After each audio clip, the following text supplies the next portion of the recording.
जय श्री राम। जय कुंडली माता। मूलाधार चक्र को कैसे जागृत करें और मूलाधार चक्र को जागृत करने के मंत्र बताऊंगा। देखो भाई, हमारे भारतीय संस्कृति में बहुत से उपनिषद हैं। उन उपनिषदों में श्वेतांबर नाम का उपनिषद प्रसिद्ध है। उसमें लिखा हुआ है कि कुंडली नचिकेत अग्नि है, कुंडलिनी योगाग्नि है, और जिसके हृदय में, जिसके शरीर में ये कुंडली रूपी परम ज्योति प्रज्वलित होती रहती है, वो हमेशा निरोग रहता है, वह चंगा रहता है और उसके मन में कभी क्षोभ नहीं होता है।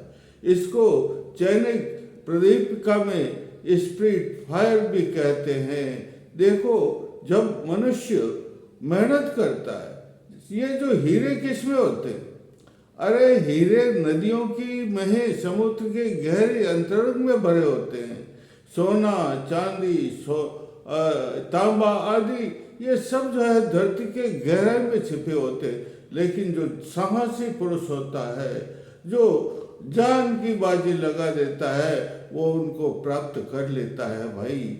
उसी प्रकार हमारे शरीर के अंदर, हमारे शरीर के अंतरंग के अंदर अनेक जो है सिद्धियां भरी पड़ी है। भगवान की सर्वोत्तम कृति हमारा शरीर है।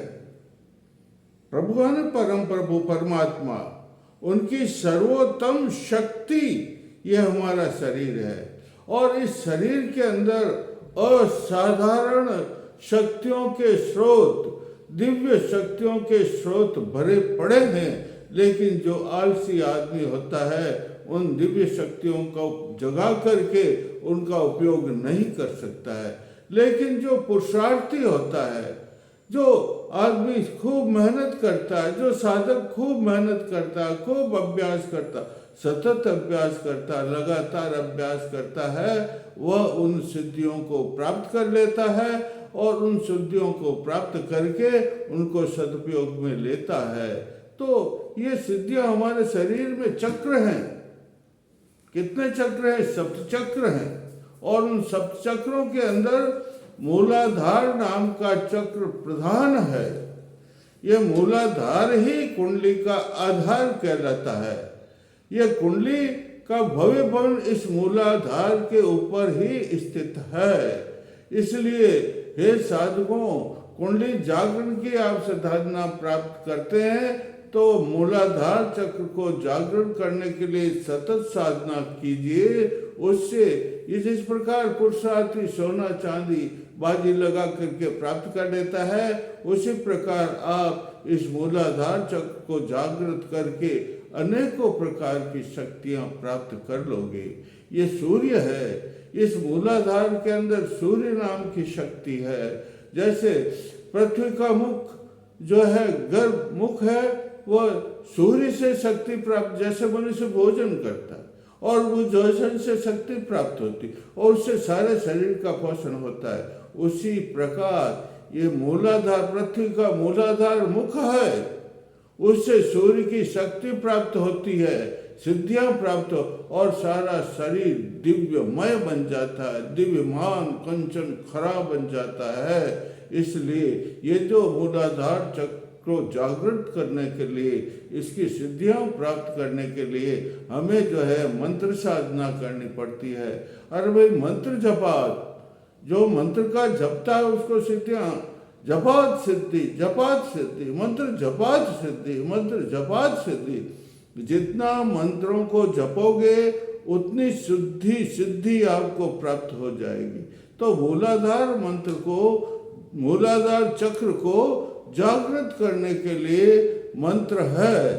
कौन सा मंत्र? ये आप ये स्थिति बना लीजिए। स्थान परिचय का आसन है, द्रव्य मुद्रा है। इस स्थान परिचय का मुद्रा को लगा करके जागृता या महाशक्ति, जागृता या महाशक्ति, जागृता या महाशक्ति, आप ये मंत्र जपो तो ये मूलाधार जागृत हो जाएगा। एक दूसरा और छोटा सा मंत्र, जितना मंत्र छोटा होगा और जितना आप उसको जपोगे उतनी ज़्यादा सिद्धि प्राप्त होगी। क्यों, बड़े मंत्रों से तो कुछ गलती भी हो जाती, लेकिन छोटे मंत्रों से ये गलती नहीं होती है। मूलाधार चेतन, इसमें तो पद्मासन लगाना पड़ता, आंखें बंद करनी पड़ती है और बिल्कुल मन से जितना मानसिक जप करो, जितना मानसिक जप करोगे उतनी आपको दिव्य शक्ति प्राप्त होगी और मूलाधार जागृत हो जाएगा। मूलाधार चैतन्य कुरकुर स्वाहा, मूलाधार चैतन्य कुरकुर स्वाहा, मूलाधार चैतन्य कुरकुर स्वाहा। ये विधि विधान से आप इसका जाप करो तो हमारा मूलाधार जागृत हो जाएगा।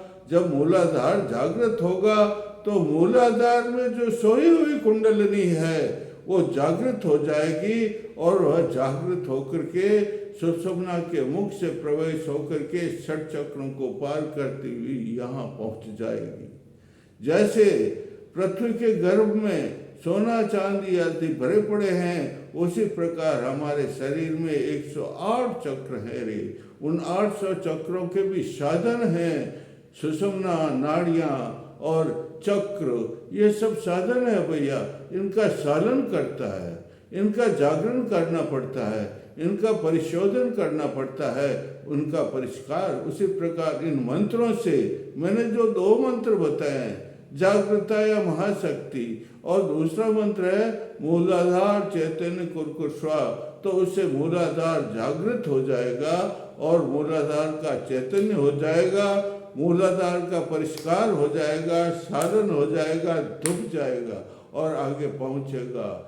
जिस प्रकार इस शरीर में, इस पृथ्वी के अंदर, भूलोक के अंदर ये जो मुख है मूलाधार, जैसे भूलोक का मुख है वो है पृथ्वी, सूर्य का मुख पृथ्वी है। अरे सूर्य का छोटा टुकड़ा ही तो पृथ्वी है ना, तो सूर्य शक्ति देता है इसको, पृथ्वी को, तब जाकर के इसके स्रोतों में देवी शक्तियां भरी पड़ती है। तो उसी प्रकार हमारे इस शरीर, ये पृथ्वी तत्व ही, ये भोलाधार ही मुख है, इसमें सूर्य का निवास है और इससे सारी शक्तियां प्राप्त हो जाती है, अनेक शक्तियां प्राप्त हो जाती है। वही गायत्री मंत्र सूर्य मंत्र है। गायत्री मंत्र कौन सा है? सूर्य मंत्र है। वो सूर्य मंत्र का जाप करने से ये जो है मूलाधार जागृत हो जाता है। कौन सा गायत्री मंत्र है? ओम भूर्भुवस्सुः तत्सवितुर्वरेण्यं भर्गो देवस्य धीमहि धियो यो न प्रचोदयात्। वापस बोलता हूँ, सुन लो अच्छी तरह से, आप इसको नोट कर लो, आप इसके हृदय के अंदर, लेकिन आपको याद करना पड़ेगा भाई। मंत्र कभी देख करके नहीं पढ़ना चाहिए। मंत्र देख करके पढ़े और जप करो तो उसकी शक्ति आपको इतनी प्राप्त नहीं होगी जिसको आप मंत्र कंठाग्र कर लोगे और उसका फिर जाप करोगे तो आपको दिव्य शक्तियाँ प्राप्त होगी। मूलाधार जागृत होने का ये सूर्य मंत्र है। कौन सा मंत्र है? इसको गायत्री मंत्र भी कहते हैं, इसको गायत्री साधना भी कहते हैं। इस गायत्री साधना को करने के लिए और मूलाधार को जागृत करने के लिए आपको ओम भूर्भुवस्सुः तत्सवितुर्वरेण्यं भर्गो देवस्य धीमहि धियो यो न प्रचोदयात्। इस मंत्र को जपना पड़ेगा, इसकी साधना करनी पड़ेगी और इससे आपका मूलाधार जागृत हो जाएगा। आप जब मूलाधार जागृत होगा तो कुंडली अपने आप जागृत हो जाएगी और उसके सब चक्रों को पार करके सहस्रार में पहुंच जाएगी। आगे मैं कल और आपको बताऊंगा। बोलिए जय श्री राम, जय श्री राम।